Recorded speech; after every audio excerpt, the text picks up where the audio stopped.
Adik-adikku yang dikasihi oleh Tuhan, kelas 8. Hari ini kita akan masuk belajar pada materi yaitu dewan-dewan atau dewan gereja-gereja Asia. Nah, pada pembahasan ini pembentukan dan kiprah dewan gereja-gereja Asia dalam bahasa Inggris disebut Christian Conference of Asia. Pembentukan DGA ini sebetulnya agak terlambat karena hal itu baru terjadi pada tahun 1958 Beberapa tahun setelah dibentuknya DGI atau Dewan Gereja Indonesia yang kini lebih dikenal sebagai PGI atau Persekutuan Gereja-Gereja Indonesia pada 31 Mei 1950, sementara DGA baru terbentuk pada 1957. Bahkan Gereja India Selatan sudah terbentuk pada 1947. Jadi pembentukan Dewan Gereja-Gereja Asia ini baru terbentuk dibanding dari yang lain itu sudah lama terbentuk, tetapi Dewan Gereja Asia ini baru terbentuk. Nah, orang Kristen di Asia adalah sebuah kelompok minoritas hanya di Filipina dan Timur Leste orang Kristen merupakan mayoritas dari masyarakatnya. Sekitar 85% penduduk Filipina beragama Katolik dan dari jumlah itu hanya 11% Protestan. Hal ini tidak lepas dari sejarah Filipina yang menjadi wilayah kolonial Spanyol yang datang sekitar 500 tahun yang lalu dan mengkristenkan hampir seluruh wilayah Filipina sekarang. Di Timor Leste, jumlah pemeluk Katolik mencapai 98% dari seluruh penduduk karena penjajahan Portugis selama 500 tahun di sana. Di India, agama Kristen telah lama sekali hadir. Menurut legenda, Rasul Thomas datang ke Kerala, India untuk menyebarkan Injil di sana pada tahun 52 Masehi. Menurut tradisi lain, Rasul Bartolomeus tiba di pantai Konkan dan memperkenalkan agama Kristen di sana. Namun kebanyakan pakar sejarah memperkirakan bahwa agama Kristen sudah tertanam kuat pada abad ke-8 Masehi. Masuk sejumlah komunitas yang menggunakan bahasa Syriak. Di Indonesia, agama Kristen telah datang sejak sekitar abad Masehi di Barus, Sumatera.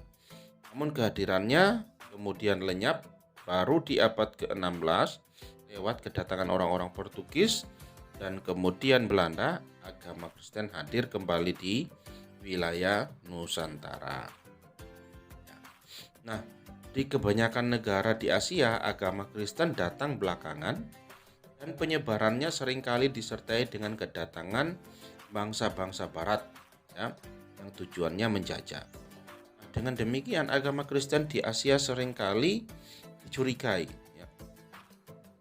Hanya di Korea, agama Kristen itu mendapatkan sambutan hangat karena para misionaris Amerika Serikat yang memberikan Injil datang bersama tentara Amerika yang datang untuk membebaskan Korea dari penjajahan Jepang. Nah, dalam keadaan seperti itulah Dewan Gereja Asia terbentuk dari gereja-gereja yang umumnya lahir melalui badan-badan misi yang datang dari negara-negara penjajah. Nah, karena itu gereja-gereja di Asia mewarisi keterpecahan gereja-gereja yang terjadi di Barat, seperti Jerman, Belanda, Prancis, Inggris, Amerika Serikat, dan lain-lain.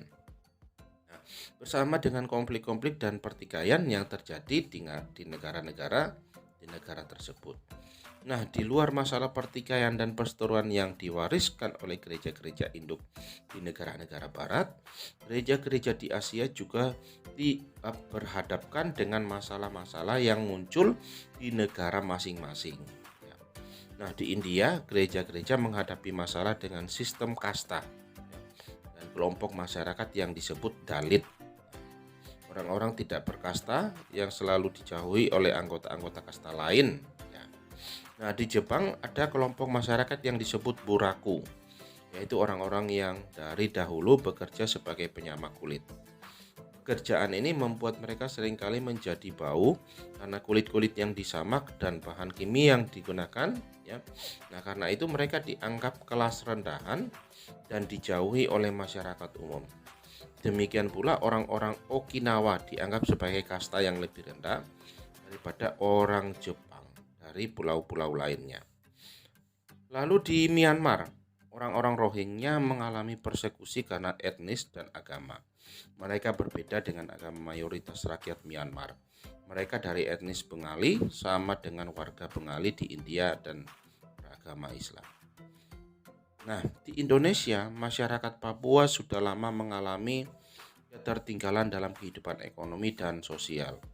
Mereka sering dianggap lebih rendah antara lain karena karena kulit mereka yang hitam, ya, dan sebagainya, ya. Nah, selama masa pemerintahan Orde Baru, orang Tionghoa di Indonesia dianggap sebagai warga kelas 2, tidak memiliki hak-hak sosial dan politik, ya. Tidak memiliki itu, ya. Nah, agama dan budaya Tionghoa pun dilarang mempertontonkan atau mempraktikkan secara terbuka. Para pemeluk agama minoritas di Indonesia, pemeluk agama Parmalin di daerah Batak, Sunda Wiwitan di Jawa Barat, Hayat berbagai aliran kepercayaan di Jawa, Sumatera, Kalimantan, dan lain-lain, sering mendapatkan kesulitan untuk diakui oleh pemerintah ketika mereka mau menikah dan mempraktikkan ajaran agama mereka. Orang-orang aborigin di Australia tetap diperlakukan sebagai warga kelas 2. Masih banyak lagi persoalan lain dalam masalah mayoritas minoritas yang bisa kita sebutkan terjadi di Asia dan daerah pelayanan DGA lainnya, ya. Nah, dalam menghadapi masalah-masalah di atas, ya, mampukah orang Kristen yang mengaku bahwa seperti yang dikatakan oleh Paulus, karena kamu semua yang dibaptis dalam Kristus telah mengenakan Kristus. Dalam hal ini tidak ada orang Yahudi atau orang Yunani, tidak ada hamba atau orang merdeka, tidak ada laki-laki atau perempuan, karena kamu semua adalah satu di dalam Kristus Yesus.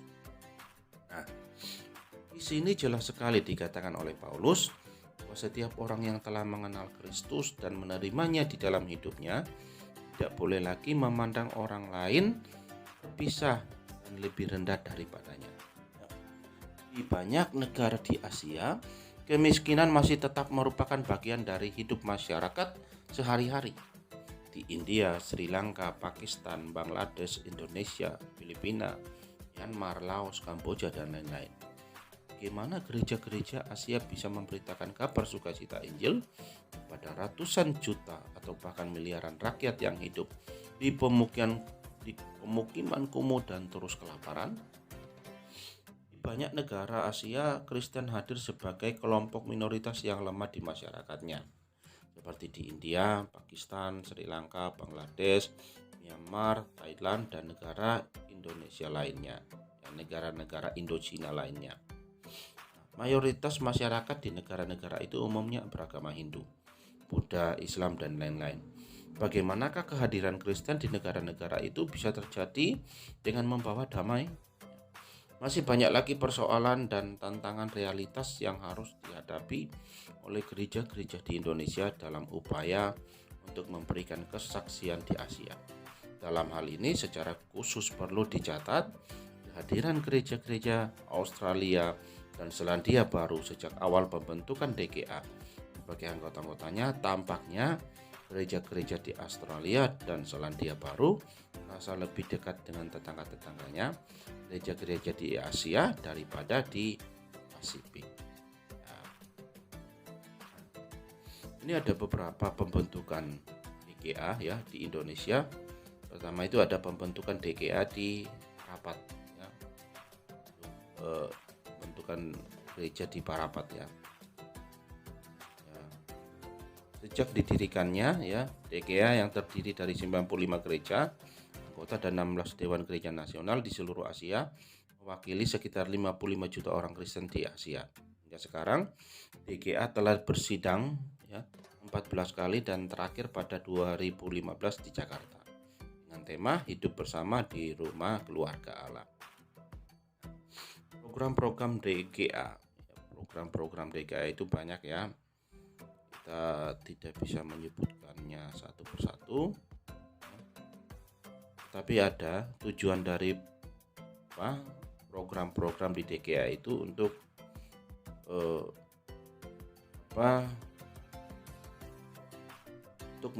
mengupayakan kekuatan persekutuan gereja-gereja di Asia. Ya. Jadi itu inti dari program-program yang dibuat di DGA ya, adalah supaya memperkuat kekuatan gereja-gereja yang ada di Asia dan komunitas-komunitas Kristen. Berikut ada peranan gereja-gereja di Indonesia. Nah, gereja-gereja di Indonesia adalah salah satu kelompok anggota DGA yang terbesar. Gereja anggota yang jumlahnya sekitar 30-an, suara gereja-gereja di Indonesia menjadi sangat penting dan diperhitungkan. Ada cukup banyak gereja anggota DGA di Asia yang kondisi ekonominya memprihatinkan, sehingga mereka banyak menunggak uang keanggotaannya di DGA selama bertahun-tahun. Apa saja itu ya, sebenarnya banyak ya. Gereja-gereja itu ya, gereja dari Nias, Batak ya, Kalimantan ya, ada gereja Protestan ya, Sulawesi Tenggara, Metodis, Kristen Sumba, ya, gereja Injili Halmahera, gereja Timor, gereja Toraja, dan masih banyak sekali ya.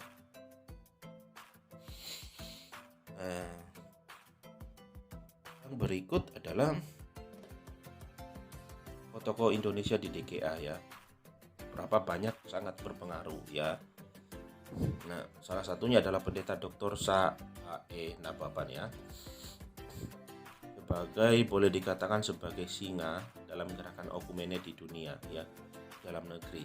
Nababan pernah menjabat sebagai eporus atau bishop di gerejanya HKBP, namun di masa kepemimpinannya HKBP juga dilanda oleh konflik yang hebat dan sempat mecah-mecah belah gereja.